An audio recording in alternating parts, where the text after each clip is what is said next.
Meskipun puncak haji sudah dilewati, tapi sejujurnya Beb, banyak mungkin umat muslim di Indonesia yang masih ngeganjel mereka yang sudah menyiapkan uang untuk berangkat haji dengan furoda, nyatanya tidak bisa.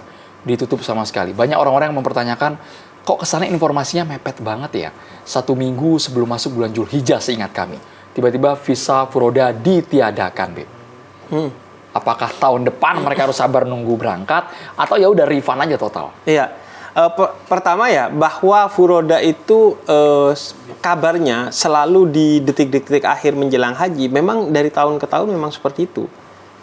Furoda itu selalu last minute informasinya. Dan orang mau membayar mahal untuk itu ya karena keinginan untuk berhaji, sedangkan daftar tunggu yang terlampau panjang kan.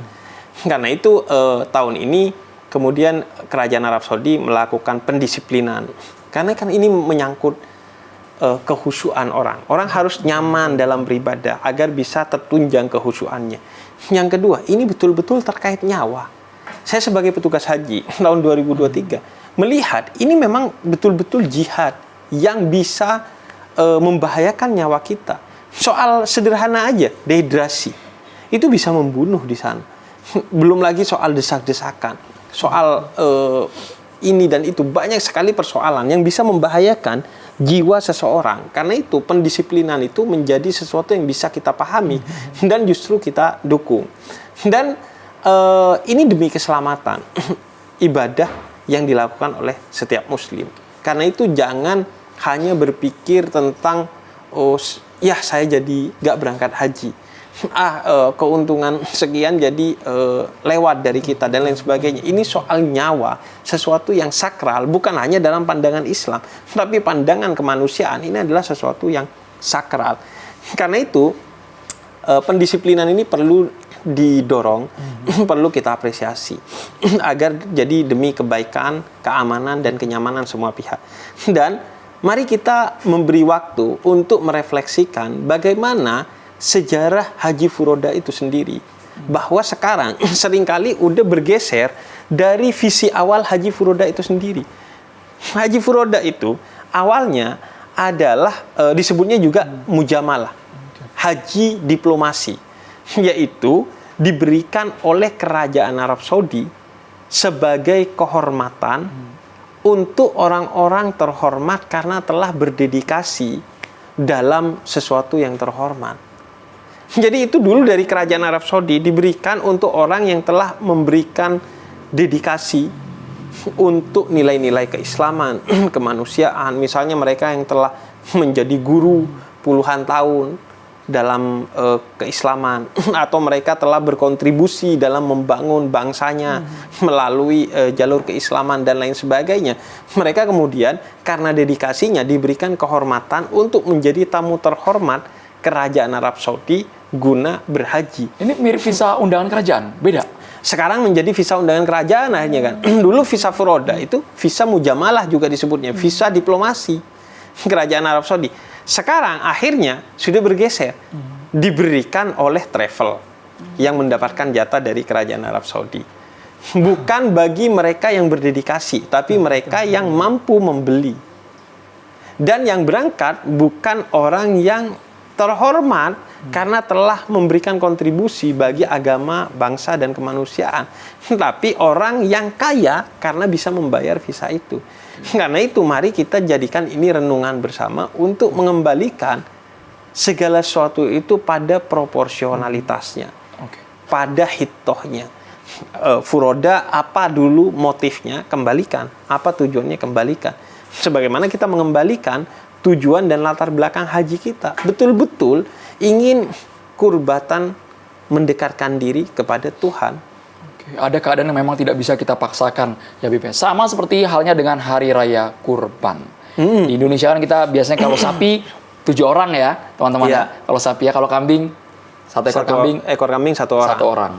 Apakah memang sebuah kewajiban secara bahasa sederhananya, ya Bib? Di tengah mungkin Bib. Ya. Karena ada data yang menunjukkan daya beli kurban tahun ini anjlok signifikan. Ada yang bilang katanya 27 triliun menurun drastis dibandingkan tahun lalu. Iya. Gimana, Bib? Iya.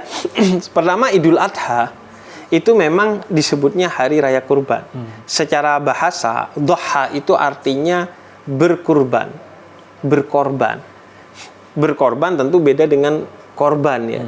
Kalau korban itu sesuatu yang pahit dan kemudian dilakukan oleh orang lain kepada kita. Tapi kalau berkorban itu sesuatu yang kita lakukan sendiri dan rasanya manis. Tujuannya adalah qarib. Kita sering menyebutnya teman karib itu. Teman dekat. Kurban itu artinya mendekatkan kepada maha teman kita, yaitu Tuhan yang maha kuasa. Jadi Idul Adha itu mengajarkan kita untuk tidak pernah membiarkan diri kita menjadi korban, tapi selalu berkorban atau berkurban. Itu makna kurban. Jangan sampai diri kita ini jadi korban, tapi sebelum jadi korban, jadilah manusia yang berkurban. Artinya, ibu saya bilang gini, kalau kamu jadi korban pencurian sendal di masjid, maka jangan memposisikan kamu sebagai korban, tapi berkorbanlah. Jadi kehilangan sendal itu posisikan seolah-olah kamu berkorban memberikan sendal itu kepada orang yang membutuhkan. Karena yang mencuri pasti orang yang ingin itu atau butuh itu. Sehingga kamunya dapat pahala dan dianya termaafkan serta tidak mendapat dosa. Jadi jangan mau jadi korban, jadilah berkorban. Begitu juga saya sebagai orang Madura, saya budayanya itu Madura dan bahasanya juga Madura. Orang Madura itu kalau kehilangan enteng. Dulu saya pernah kehilangan sesuatu ketika pinjem mobil pick up-nya orang Madura. Kemudian ketika saya bilang, saya kehilangan buku-buku yang saya beli di pick up itu. Kemudian kata dia, alhamdulillah, bukan innalillah. Karena kata dia, sesuatu yang hilang dari kita itu kemungkinannya dua. Kearifan orang Madura. Sesuatu yang sebenarnya haram bagi kita sehingga Allah jauhkan dengan dicuri oleh orang lain, atau sesuatu itu hilang untuk kemudian dikembalikan dengan jauh lebih besar dan jauh lebih baik oleh Tuhan. Sehingga mindsetnya selalu adalah berkorban, bukan menjadi korban. Berbaik sangka ya, Bebe? Iya, berbaik sangka. Dan motifnya serta tujuannya adalah kurban itu artinya qarib. Qariba itu artinya dekat dan terus mendekat. Agar kita tidak menjadi korban, semua yang menyebabkan kita itu kehilangan sesuatu atau kita merasakan sesuatu yang kita tidak inginkan, jalani itu sebagai jalan menuju Tuhan. Sehingga akan terasa nikmat dan akan terlihat indah serta akan menjadi keberkahan tersendiri bagi kita. Nah, korban itu intinya itu mengorbankan apa yang bisa kita korbankan untuk orang lain sebagai jalan kita untuk mendekat kepada Tuhan kita. Makanya kalau ada candaan, wah saya tahun ini korban perasaan aja. Itu sejati-jatinya korban itu.